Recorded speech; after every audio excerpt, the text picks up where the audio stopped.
Hi, my name is Nikki Harris, and I'm going to report to you on my project that was titled Communication in Workplace Discord. So I want to tell you what I looked at. Basically what I looked at was at my workplace, which is the Nebraska Humane Society. I looked at the 2009 and 2010 workplace climate studies. I also looked at a union vote that we had here. I interviewed some employees that were previously in unions, and then I also I'm going to tell you about some recommended improvements that I put into my project. So who did I look at? Well, I looked at the Nebraska Humane Society, which is where I work. We are a unique shelter in that we do animal control and adoptions. Not very many shelters around the country do that. Because of that, we're a very large organization of about 30,000 people, or 30,000 animals come through our doors each year. We have 130 staff members and we have 500 volunteers, so it's a pretty large organization. So how did we deploy these surveys? Well, both years they were deployed online. Both times it was the same survey. They were 30 questions each. The last question was an open-ended question asking for suggestions and ideas. Both times, in 2009 and 2010, the results of the surveys were reported to both the administration staff, which is vice presidents and our president, and then supervisors. So the other thing I looked at was the union vote. We had, shortly after the 2010 survey was reported, the results were reported and some of them were pretty negative. Department organized enough people to form a vote to possibly vote in a union to their department. They had to get at least 12 votes to bring in the union vote. So there were two votes, the initial vote and then the second vote, which was to bring in the union to represent that department. They were able to get the second vote in, but it did not pass. So not enough people voted to be represented by the union, but I did think it was perhaps a symptom of us not making changes when the results of the survey were reported to us in 2010. So for this project, I did some literature review. I primarily focused on nonprofit organizations and their uniqueness of them in the business world. One of the studies that I found stated that it's pretty common in nonprofits for managers to not have training because there's very little money to send people to trainings. Also in nonprofits, the emotion of the work creates a culture that's very unique for each different nonprofit. The other thing I found is that when you have fairness and satisfaction in the workplace, you have job satisfaction. If employees don't feel that they're being treated fairly, then you're not going to have high job satisfaction. So I wanted to tell you about the methodology and the design of the surveys and how I addressed the ethical concerns for both the surveys and the interviews.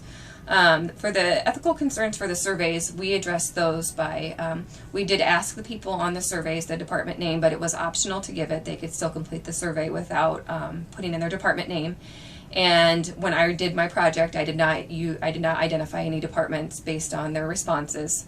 For the interviews, I got the names of the people to interview from our human resource department, and I interviewed the people. When I interviewed them, I told them what I was working on. I told them their name would not be used, and I told them who would be seeing and hearing about their responses. So they're not identified at all in the project.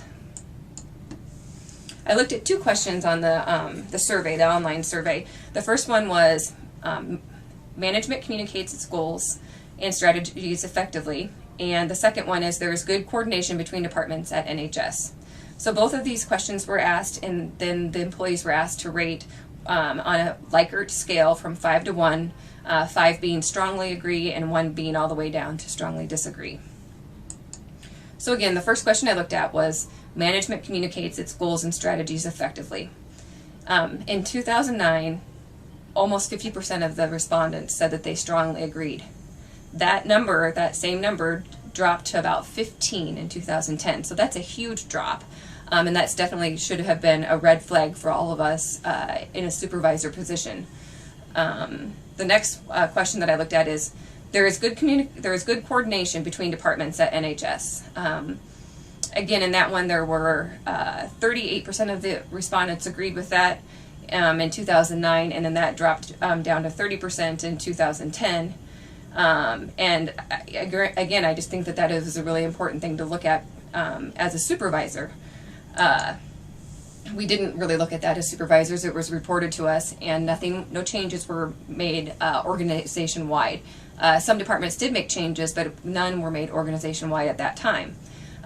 So then shortly after that is when the union vote came into place. The other part of my project is I did interview people that had worked in unions, and the legal department would not let me interview anyone here about unions at NHS. I could only ask about their past union experience. So I did find 5 people that were members of unions, everything from a police department to other shelters in other states to UPS. So kind of the wide variety of people that had been in unions.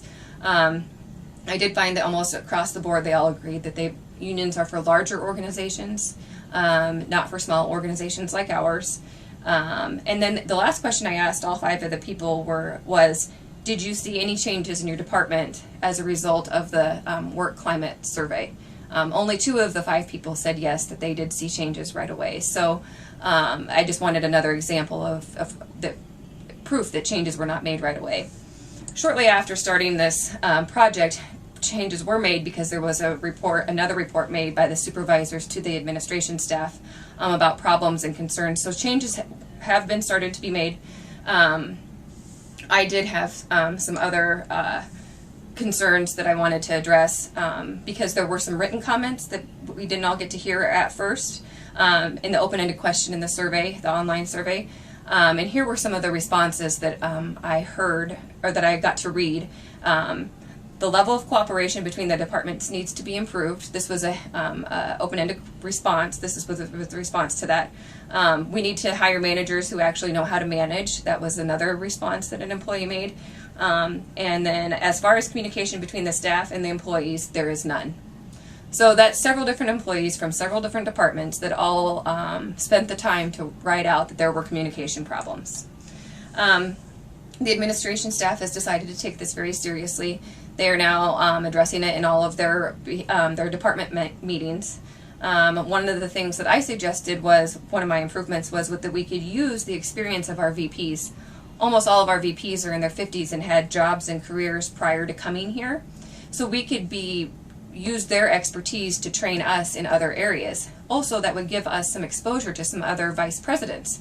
Right now, I have very little exposure to other vice presidents, and they might have some strengths that they could work on with me, but we don't have that right now. But that would be an effective, inexpensive way to use our current staff, and that wouldn't cost much money. So in conclusion, would installing these changes that we're doing now, if we would have installed them right after the survey, would that have prevented the union vote?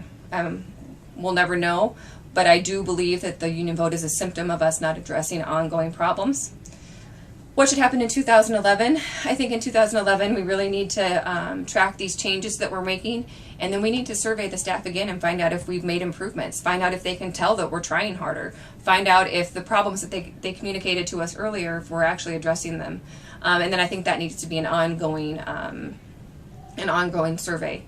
And then I really think that the supervisors and admin team need to be careful about monitoring changes and making sure that follow-through is done, because that's also another common complaint. Thanks, and that's the end of my presentation.